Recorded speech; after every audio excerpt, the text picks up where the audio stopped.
There is a concept in the disciplines of physics and chemistry and others that they refer to as the critical limit. In Arabic, al-haddul harij. This is a point or a threshold which, if it is surpassed, you reach dangerous waters.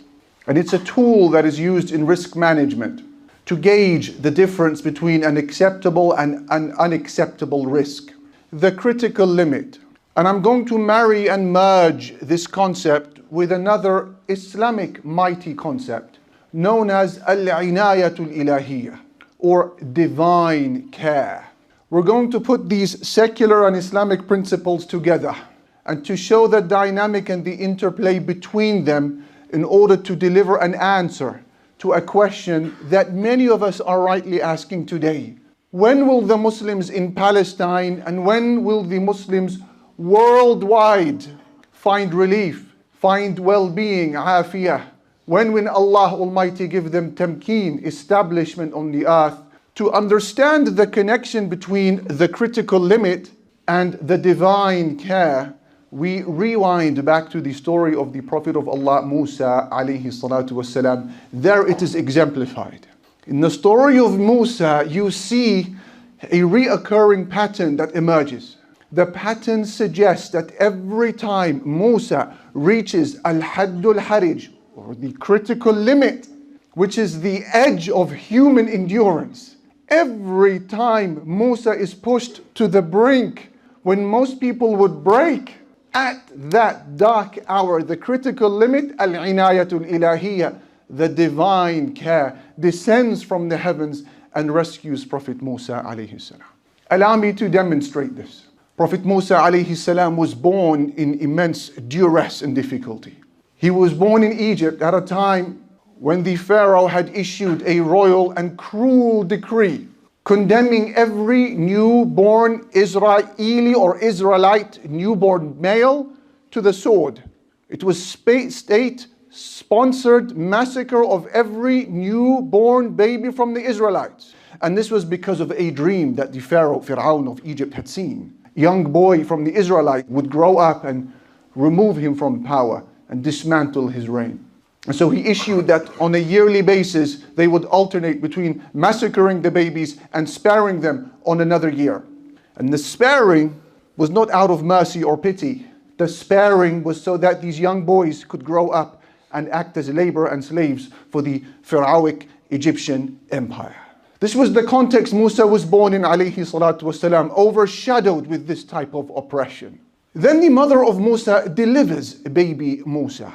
A news catches the ears or arrives at the doorstep of the soldiers of the Pharaoh. They rush to the doors of his mother to carry out this evil edict, this cruel policy on this newborn baby from the Israelites. What is happening here? What is happening is that Musa has just reached the very first haddun harij, critical limit in his life. The imminent threat of execution. But the rule, as we said, is stable. The rule says every time a believer experiences the critical limit, the divine care will always follow. So Allah Almighty inspired a remarkable plan to the mother of Musa. Allah said, وَأَوْحَيْنَا إِلَىٰ أُمِّ مُوسَىٰ أَنْ أَرْضِعِيهِ. We inspired the mother of Musa to breastfeed him. فَإِذَا خِفْتِ عَلَيْهِ. But if you feel any fear for him, فَأَلْقِيهِ فِي الْيَمِّ. Then place his basket and the baby inside of the river. وَلَا تَخَافِ. And don't be scared. وَلَا تَحْزَنِ. Don't grieve. إِنَّا رَادُّوهُ إِلَيْكِ. Because we're going to return him back to you. وَجَاعِلُوهُ مِنَ الْمُرْسَلِينَ. And we're going to make him a messenger. How does a mother whose maternal motherly instincts are now surging and erupting, how is she expected to go to the longest river in the world that is plagued with all sorts of uncertainties? It is a wilderness. To place her newborn suckling baby into the river with no nourishment, no milk, no warmth, no care, no safety. Somehow Allah Almighty gives her the strength to do that. She lowers the basket into the river and it begins to drift away from her. And the moment she can no longer see the baby, her heart surges with anxiety. She cannot control her motherly instincts.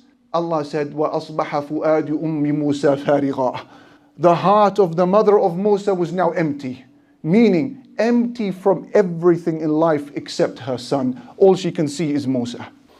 إِن كَادَتْ لَتُبْدِي بِهِ. She was on the verge of disclosing his identity. She was on the verge of panicking and saying, this is my son, it's a boy. Even though you may kill him, but that's my son, rescue him from the river. She was on the verge of disclosing his identity. What is happening here? Prophet Musa and his mother are experiencing the second critical limit. Al-Haddul Harij.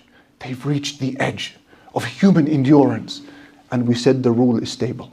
Every time a believer reaches the critical limit, Al-Inayatul Ilahiyya, the divine care must follow.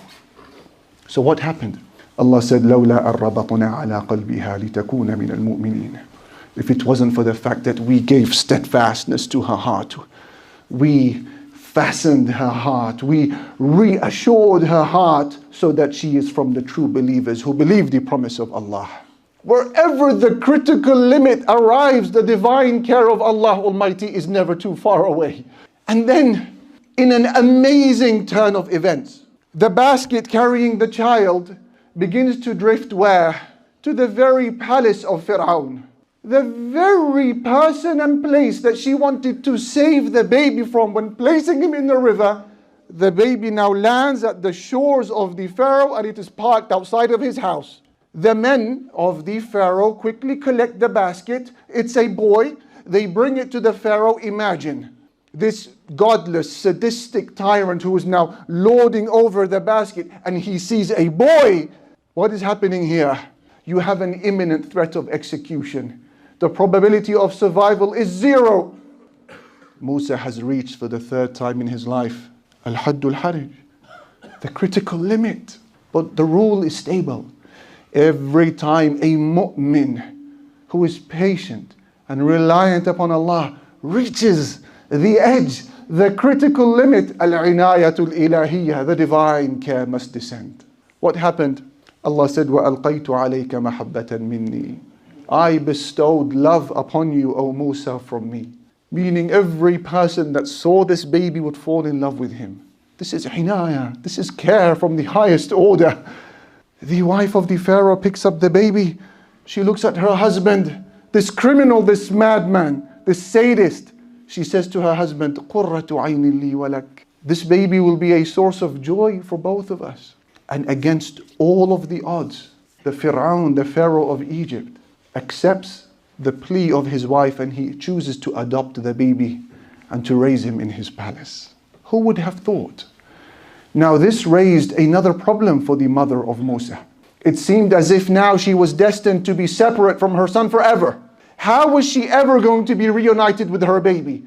When she represents the marginalized, lower class people of the Israelites, and the baby now is being raised in the opulence of the palace of the Pharaoh at the top of the hierarchy. How will they ever be reunited?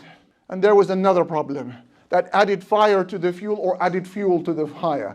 Baby Musa was refusing all of the wet nurses. He was not drinking milk from any woman. Allah said, وَحَرَّمْنَا عَلَيْهِ الْمَرَاضِعَ مِنْ قَبْلِ. We made the baby refuse to nurse from any women at first. And as every attempt to nurse this baby who was crying in hunger was failing, Prophet Musa alayhi salatu wasalam had reached his critical limit. For the 4th time, Al-Haddul Harij, the imminent threat of starvation. But what did we say? We said the rule, ya akhi, does not change. Every time a believer reaches the critical limit, the divine care must descend. So what happened? The sister of Prophet Musa alayhi salatu wasalam gives a suggestion. فقالت هل أدلكم على أهل بيت يكفلونه لكم وهم له ناصحون. His sister, she said to the people of the Pharaoh, would you like me to tell you of a family that can raise him for you? And they will take good care of him. So what was the outcome? فرددناه إلى أمه. We returned the baby back to his mother. كي تقر عينها ولا تحزن, so that her eyes may experience comfort and so that she should not grieve. وَلِتَعْلَمَ أَنَّ وَعْدَ اللَّهِ حَقٌّ, and so that she may learn that the promise of Allah is always true. وَلَكِنَّ أَكْثَرَهُمْ لَا يَعْلَمُونَ, but most people, they don't know. It's a fixed rule. And now, La ilaha illallah, against the odds, in a change, in a strange twist of fate, we may say, or a strange turn of events, the mother of Musa is cradling her baby, safe in her arms, where? In the palace of the man who wanted to kill him. And now she is breastfeeding the baby under the roof of the Pharaoh as he pays her a wage. And he says, take care of him, nurture him, raise him, not knowing that he was raising the child that he had seen in his dream. This will be the man who will dismantle your empire. Is this irony? Is this poetic justice? La ya akhi. This is divine care. This is care of the highest order that falls upon every mu'min, every believer, every community who are tested and they reach their critical limit when they feel they can't take any more, but they stay patient, confident, and trusting in the promise of Allah. This is a short episode from the life of Musa. He's still a baby, and we've shown 4 instances of this dance, this interplay between the critical limit and the divine care. What then about the rest of the life of Prophet Musa? What then about the rest of the prophets? There are tens and hundreds of examples, but perhaps it is summarized in one ayah in the end of Surah Yusuf, where Allah Almighty, He said, حَتَّى إِذَا اسْتَيْأَسَ الرُّسُلُ, when the messengers almost completely despaired. Imagine the difficulty of a prophet, a trial becoming so dark that he completely despairs. In other words, you may say, until when the messenger reaches the critical limit. The ayah continues, وَظَنُّوا أَنَّهُمْ قَدْ كُذِبُوا, and the messenger believes that he's being treated as a liar. What happens at this limit? جَاءَهُمْ نَصْرُنَا, our victory descends upon them, meaning the divine care arrives.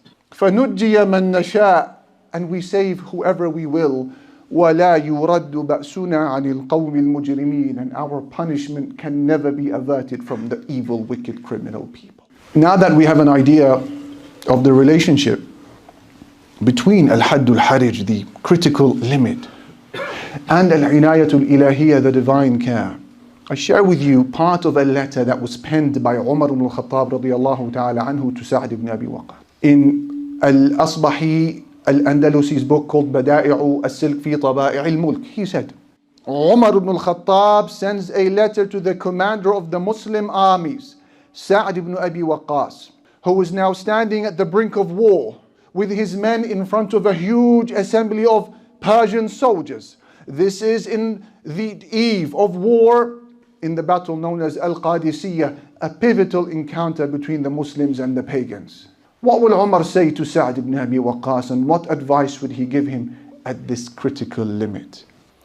Will Umar speak to him about the strategy of war? Will Umar talk about al-karr wal-far, besieging tactics? Will Umar advise him about flanking? Umar will give him no such advice. Umar says to him in this letter, and this is in the beginning, he said, أَمَّا بَعْدُ, as per what follows. Listen carefully. فإني آمرك ومن معك من الأجناد بتقوى الله على كل حال. I instruct you, O Sa'd ibn Abi Waqqas, leader of the Muslim armies. I instruct you and your soldiers who are with you before battle to be righteous Muslims in all situations. فإن تقوى الله أفضل العدة على العدو وأقوى المكيدة في الحرب. Because being a righteous Muslim, Umar said, is the most powerful weapon that you can prepare against the enemy.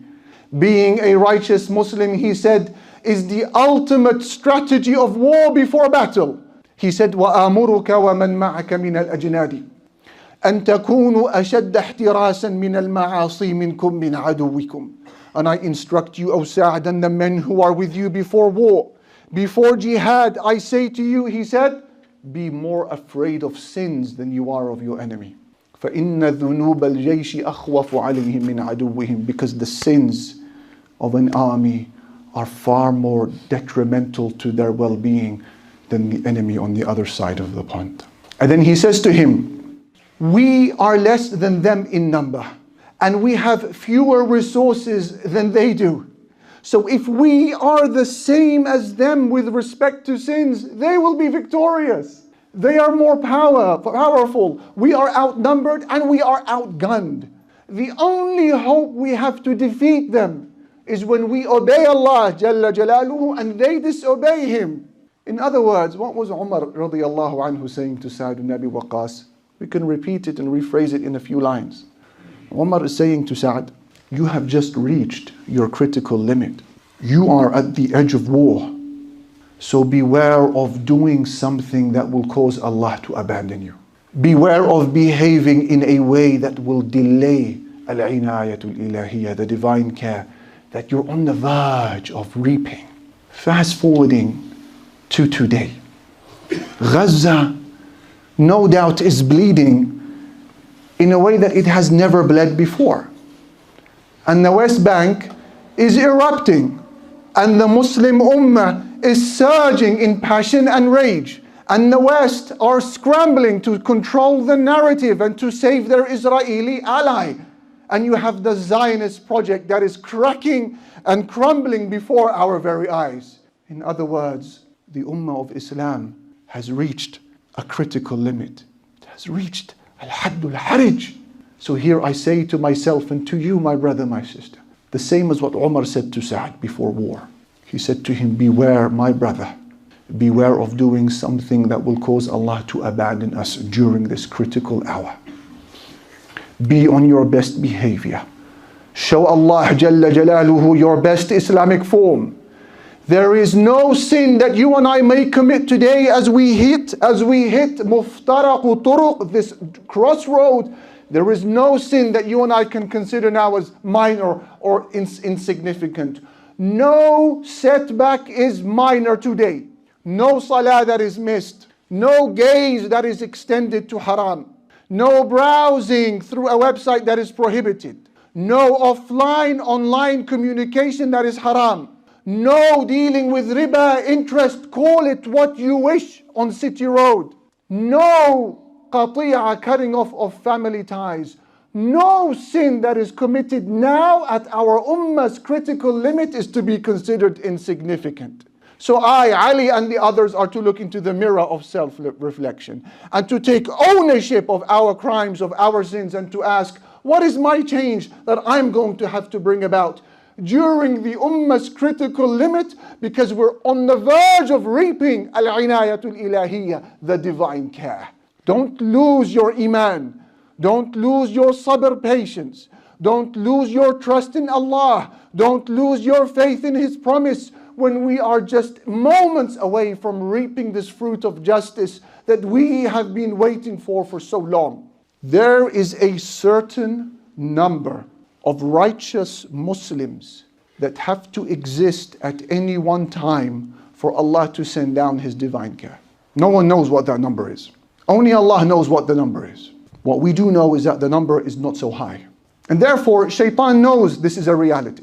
Shaitan recognizes that the ummah has to reach a certain nisab, a threshold, in terms of truly practicing Muslims who fear Allah, to qualify them for al-inayatul ilahiyya, care from Allah Jalla Jalaluhu. So Shaitan will employ his oldest trick in the playbook.